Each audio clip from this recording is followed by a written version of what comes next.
Vamos a aprovechar el momento, darle las gracias generalmente a usted por esta oportunidad aquí en nuestra alcaldía, el municipio de Juan Feo, con la compañera camarada Zulay Camargo, nuestra revolucionaria de verdad, mujer bondadosa, mujer trabajadora, mujer luchadora, mujer de campo, mujer de calle, que nos ha ayudado de verdad a nosotros como comunidad del caserío de La Colorada. En particular yo quiero agradecerle, mi nombre es José Luis Pantaleón Márquez, vocero de Contraloría del Consejo Comunal y Comuna. Quiero agradecerle altamente a ella, porque traímos un oficio por el medio del Consejo de Vialidad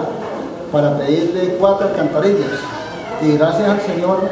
en enero ya las logramos, nos las dio en nuestras manos, las llevamos al sitio y gracias al Señor ya las colocamos también con toda nuestra comunidad. Damos las gracias a Dios porque tenemos una comunidad muy trabajadora, una comunidad unida, como Dios manda,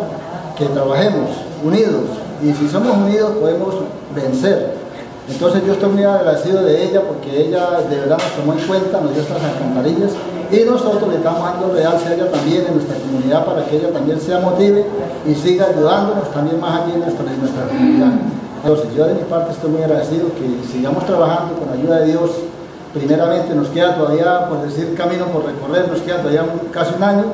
de Consejo Comunal, la directiva que formamos, y queremos seguir trabajando con la ayuda de Dios primeramente y la ayuda de nuestro presidente Nicolás Maduro Moros y las alcaldesas que nos ayudan también aquí, como es Zulay Camargo.